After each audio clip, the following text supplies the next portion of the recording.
آج میں تمہیں وہ کہانی سنانے جا رہا ہوں جس کے ہیرو وہ لوگ ہیں جنہیں دیکھ کر دل سے نعرہ نکلتا ہے کہ یہ اصلی شیر ہیں، یہ اصلی بہادر ہیں، یہ ہیں وہ قافلے کے مسافر جنہوں نے دنیا کو بتا دیا کہ انسانیت ابھی زندہ ہے۔ دوستو، یہ کوئی فلمی کہانی نہیں ہے، یہ حقیقت ہے۔ یہ وہ لمحہ ہے جب کچھ عظیم لوگ ایک ایسی کشتیوں کے قافلے میں بیٹھ کر نکلے جن کا مقصد شہرت نہیں، سیاست نہیں، کرسی نہیں، مقصد تھا صرف اور صرف مظلوموں کے حق میں آواز بلند کرنا۔ اور تمہیں ایک راز کی بات بتاؤں، ان عظیم کشتیوں میں بیٹھے ہوئے 70% وہ لوگ ہیں جو مسلمان ہی نہیں ہیں۔ جی ہاں، نہ ان کا دین ہمارا ہے، نہ ان کا عقیدہ ہمارا ہے، لیکن دل ان کے ہمارے ساتھ دھڑکتے ہیں، وہ دکھتے ہیں تو انسانیت کے لیے وہ نکلتے ہیں۔ وہ نکلے اپنی جان ہتھیلی پہ رکھ کر، جبکہ 30% مسلمان ہیں جو اپنے ایمان کے جذبے کے ساتھ ان کے ساتھ کندھے سے کندھا ملا کر کھڑے ہیں۔ اب ذرا سوچو، یہ تماشا نہیں ہے، یہ شرمندگی نہیں ہے ہمارے لیے۔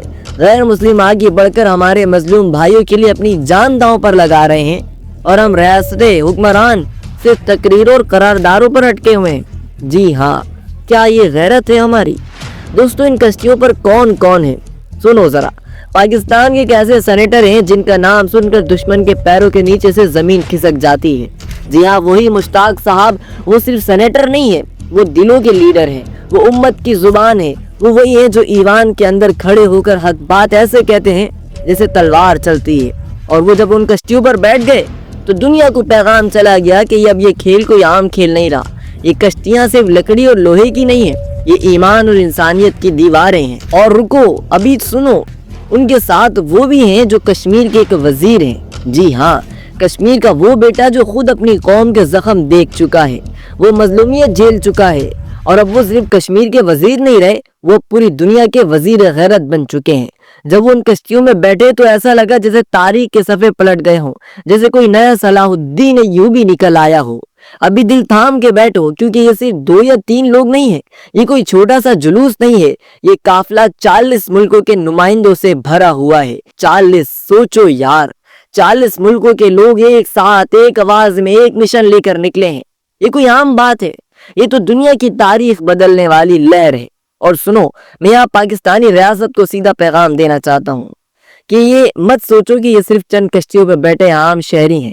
نہیں، یہ وہ ہیرو ہیں جن پر کتابیں لکھے جائیں گی۔ یہ وہ لوگ ہیں جن کے لیے آنے والی نسلیں کہیں گی کہ یہ واقعی اس وقت بھی انسانیت کے علمدار موجود تھے۔ اب سوال یہ ہے کہ پاکستان کی ریاست کہاں کھڑی ہے؟ امت مسلمہ کہاں کھڑی ہے؟ کیا ہم صرف تالیاں بجانے کے لیے ہیں؟ کیا ہم صرف سوشل میڈیا پر پوسٹ لگانے کے لیے ہیں؟ یا واقعی ان ہیروز کو اپنی دعاؤں، اپنی زبان اور اپنی سپورٹ سے سہارا دینے کے لیے کھڑے ہوئے ہیں؟ آج میں یہ اعلان کر رہا ہوں کہ وہ کشتیاں صرف لکڑی نہیں، یہ ایمان کی دیواریں ہیں۔ ان میں بیٹھے لوگ صرف مسافر نہیں، یہ تاریخ کے ہیرو ہیں، اور ہم سب پر فرض ہے کہ ہم ان کو سپورٹ کریں، کیونکہ اگر آج ہم نے ان کا ساتھ نہ دیا تو کل ہماری تاریخ ہمیں کبھی معاف نہیں کرے گی۔ دوستو، یہ وقت صرف تعریف کرنے کا نہیں ہے، یہ وقت کھڑے ہونے کا ہے۔ اور میرا پیغام ریاست پاکستان اور پوری امت مسلمہ کو یہ ہے کہ اٹھو، ان ہیروز کو سپورٹ کرو، ورنہ تاریخ تمہیں منہ پر ایسا تماچا مارے گی کہ نشان ہمیشہ کے لیے رہ جائے گا۔ ان کشتیوں پر جو بیٹھے ہیں ان میں سے کوئی وزیر ہے، کوئی سینیٹر ہے، کوئی پروفیسر ہے، کوئی عام شہری ہے، لیکن جب وہ ایک ساتھ بیٹھ گئے تو یہ کشتی نہیں رہی، یہ ایک کارواں بن گیا، ایک ایسا کارواں جس کے سامنے دنیا کے ایوان بھی کانپنے لگے ہیں۔ اور یہ بات کان کھول کر سن لو، ان میں سے 70% غیر مسلم ہیں۔ وہ لوگ ہیں جنہیں ہم روز کافر کہہ کر نظر انداز کر دیتے ہیں، وہی لوگ آج اپنی جان خطرے میں ڈال کر آگے بڑھ رہے ہیں۔ اور ہم کہاں کھڑے ہیں؟ صرف دعا کرنے پر اٹکے ہوئے ہیں، صرف تقریریں کرنے پر خوش ہو رہے ہیں۔ شرم آنی چاہیے ہمیں۔ اور واہ رے ریاست، 1.8 ارب کی آبادی، تمہارے پاس تیل ہے، دولت ہے، ہتھیار ہے، ایٹم بم ہے، لیکن جرت کہاں ہے؟ غیرت کہاں ہے؟ حوصلہ کہاں ہے؟ کیونکہ یہ سب کام غیر مسلم کر رہے ہیں اور تم صرف دعاؤں اور نعروں میں لگے ہو۔ پاکستان کے سینیٹر مشتاق صاحب کو دیکھو، وہ صرف ایک سیاستدان نہیں ہے، وہ ایک علامت ہے۔ وہ بتا رہے ہیں کہ اگر آج چاہو تو طاقتور ایوانوں سے نکل کر کشتیوں میں بیٹھ سکتے ہو۔ وہ چیخ رہے ہیں کہ سیاست صرف تقریر نہیں، سیاست تو قربانی ہے، میدان میں نکلنا ہے۔ کشمیر کے وزیر کو دیکھو، وہ اپنی سرزمین کے دکھ کو اٹھا چکے ہیں، لیکن اب وہ صرف کشمیری نہیں ہے، وہ پوری دنیا کی مظلوم قوموں کی زبان بن چکے ہیں۔ جب ان کشتیوں میں بیٹھے تو ایسا لگا کہ ہر آنکھ نم ہو گئی، ہر دل نے کہا کہ یہ ہے اصلی لیڈر، یہ اصلی غیرت والا۔ اور یہ سب دیکھ کر ایک سوال بار بار میرے دل کو کاٹتا ہے، اوے امت مسلمہ، تم کب جاگو گے؟ کیا صرف یورپ اور امریکہ کے انسان آگے بڑھیں گے اور تم سوئے رہو گے؟ یہ کشتیوں میں بیٹھے لوگ اصل ہیرو ہیں۔ یہ وہ لوگ ہیں جنہوں نے ثابت کیا کہ قوموں کی تاریخ توپ اور بندوقوں سے نہیں بنتی، بلکہ تاریخ ان کے خون اور قربانی سے بنتی ہے، جو سب کچھ داؤ پر لگا دیتے ہیں۔ دوستو، آج میں پاکستان کی ریاست سے یہ اپیل کرتا ہوں کہ آپ ان کو سپورٹ کرو۔ آپ کب جاگو گے؟ کب ان ہیروز کے ساتھ کھڑے ہوگے؟ یہ مت سوچو کہ یہ چند لوگ ہیں، یہ چند نہیں، یہ کروڑوں کے جذبات کی آواز ہے۔ ان کے ساتھ کھڑا ہونا اصل میں اپنے ایمان کے ساتھ کھڑا ہونا ہے۔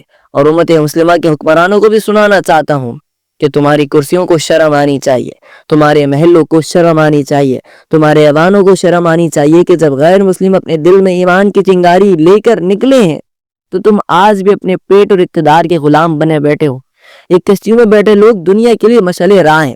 یہ وہ لوگ ہیں جو تاریخ بدل دیں گے، اور اگر آج ہم نے ان کا ساتھ نہ دیا تو کل جب ہماری اولاد ہم سے پوچھے گی کہ ابا جان اس وقت آپ کہاں تھے، تو ہم کیا جواب دیں گے؟ کیا یہ کہیں گے کہ بیٹا ہم سے سوشل میڈیا پر پوسٹ کر رہے تھے؟ یہ جواب تاریخ قبول نہیں کرے گی۔ میں آج کھڑے ہو کر کہتا ہوں کہ یہ کشتی نہیں، یہ انقلاب ہے۔ یہ مسافر نہیں، یہ ہیرو ہیں۔ یہ چند ملک نہیں، یہ 40 قوموں کا قافلہ ہے، اور اس قافلے کو سپورٹ کرنا صرف ایک کام نہیں، یہ فرض ہے، یہ ایمان ہے، یہ غیرت ہے۔ پاکستانی ریاست سن لو، امت مسلمہ سن لو، اگر آج تم نے ان کا ساتھ نہ دیا تو کل تاریخ تمہیں رسوا کرے گی، اور اگر آج تم نے ان کا ساتھ دے دیا تو کل یہی قافلہ تمہیں عزت بھی دے گا، کامیابی بھی دے گا، اور دنیا کی قیادت بھی تمہارے ہاتھوں میں آئے گی۔ سوچ لو، فیصلہ تمہارے ہاتھ میں ہے۔